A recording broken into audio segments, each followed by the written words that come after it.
Welcome to World War II Indiana Landmarks, Episode 25, the Evansville Wartime Museum.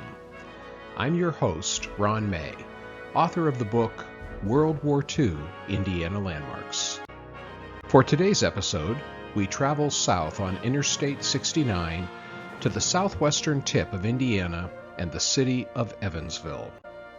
No city in the state of Indiana contributed more to war materiel production during World War II than Evansville, located at the southern tip of Indiana along the Ohio River. This industrial city produced, among other things, bullets, tanks, vehicles, ships, and planes. Overall production levels reached astounding levels in many of the 80-plus factories that contributed to the war effort. The story of the city's World War II legacy is presented well at the Evansville Wartime Museum.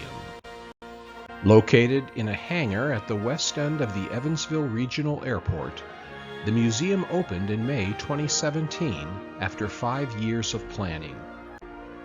The Evansville Wartime Museum tells Evansville's story through several different galleries: Homefront, World War I, World War II, and the main gallery.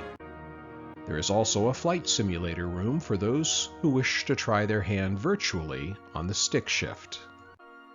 The Homefront gallery's photos, information cards, and displays tell the story of the diverse defense plants in Evansville that produced the things necessary for the war effort. There were 80 companies in the city that were converted to wartime production. 15 of these companies earned the coveted Army-Navy E Award for their work.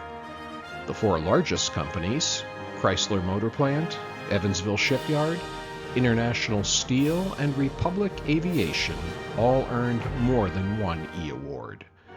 And 3 companies, Boots Manufacturing, Hoosier Cardinal, and Servell, earned 5 stars each.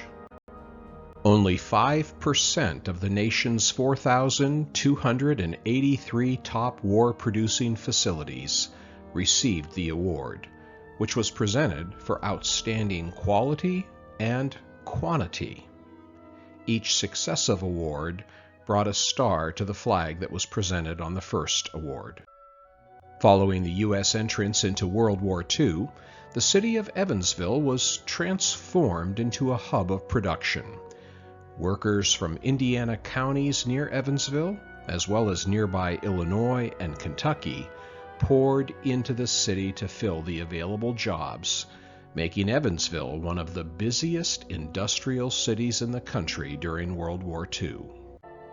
I'll highlight several of the larger companies in this video. The Chrysler Motor Plant, renamed the Evansville Ordnance Plant, produced ammunition, both 30 and 45 caliber. An impressive 96% of all 45 caliber ammunition used by American soldiers was produced by Chrysler.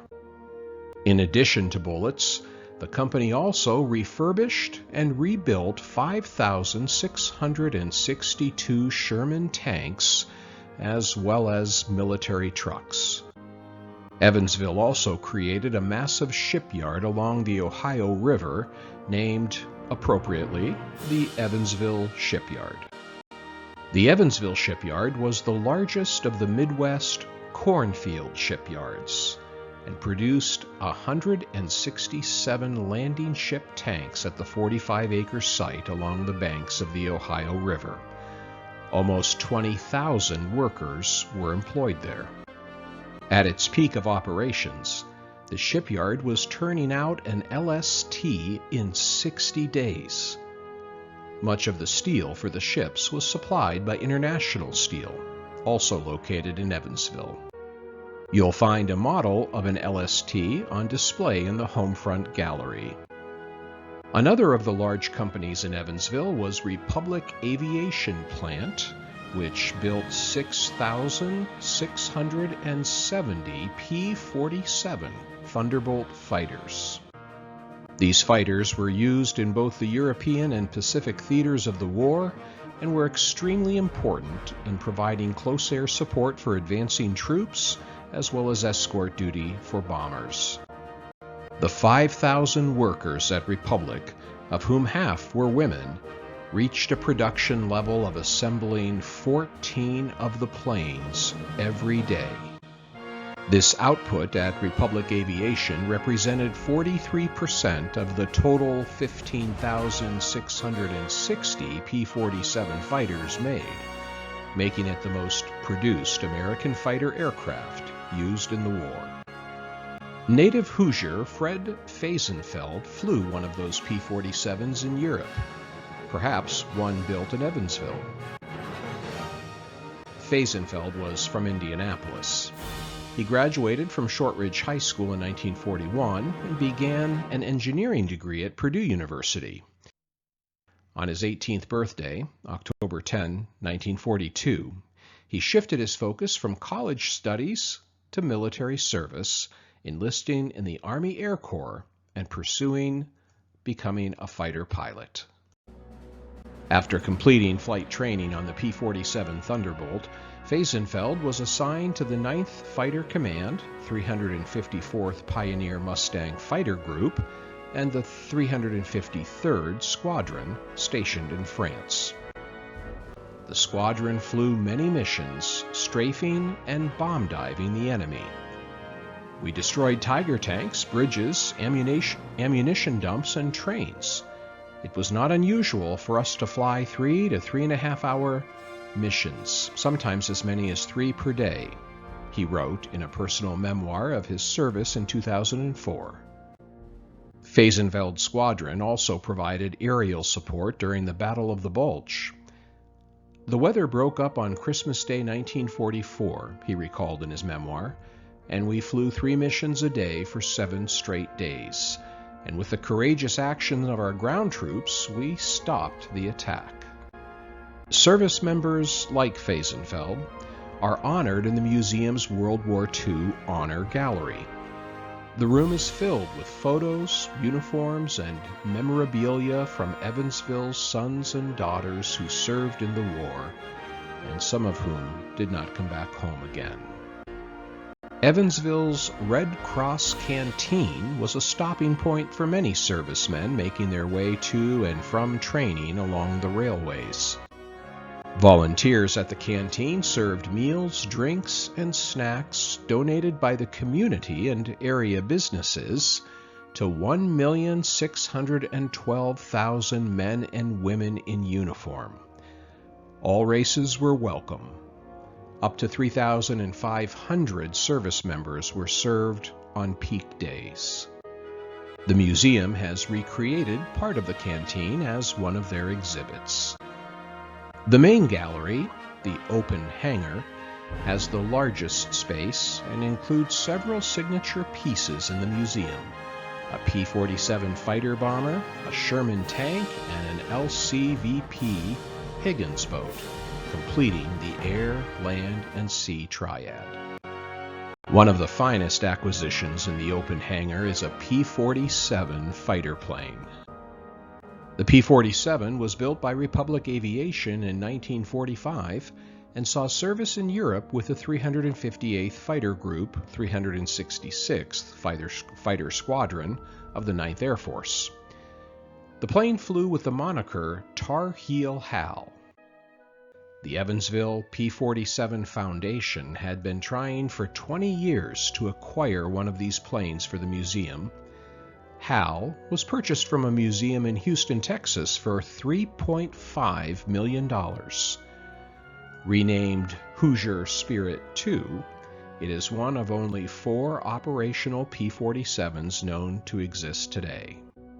A Pratt & Whitney R2800 engine used in the P-47 is also on display in the hangar. Not far from the P-47 is the newest acquisition for the museum, a fully restored and operational 1943 Chrysler M4A4 Sherman tank. The tank was used by the British Army and was on display at the Normandy Tank Museum in Cots, France. In 2016, the tank was sent to the United States. The Evansville War Museum acquired it in 2022 from the American GI Museum in College Station, Texas.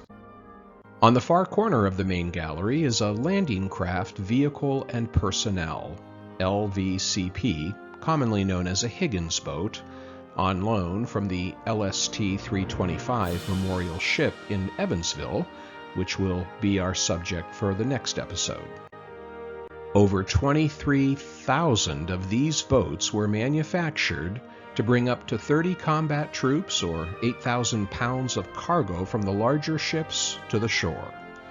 Made mostly from wood, these 10 by 36 feet small landing crafts were essential in amphibious operations and in winning the war.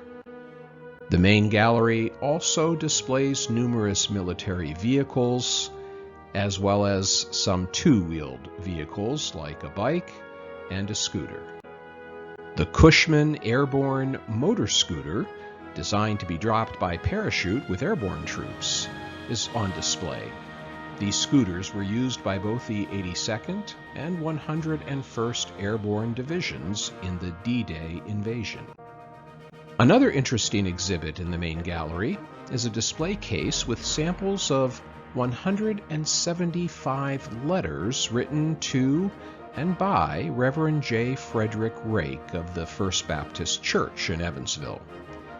His correspondence to the men and women serving across the world in the armed forces, most of whom were members of his congregation, testifies not only to the love between the pastor and his members in the service, but also to the vital resource of faith for the fighting men and women. The Evansville Wartime Museum is not the only proof of Evansville's incredible contributions during World War II. In 2022, the National Parks Service designated the city as an American World War II Heritage City. This program is managed by the Department of the Interior, which designates one city from each state for the honor. Public programs and events are held at the museum throughout the year. This unique and informative museum should be on the list for anyone wanting to learn how one Hoosier city made such a difference in the war effort. Learn more about the Evansville Wartime Museum in my new book, World War II Indiana Landmarks, available for purchase on my website or wherever books are sold. And while on my website, check out my trilogy of Indiana World War II service stories. Thanks for tuning in to this episode.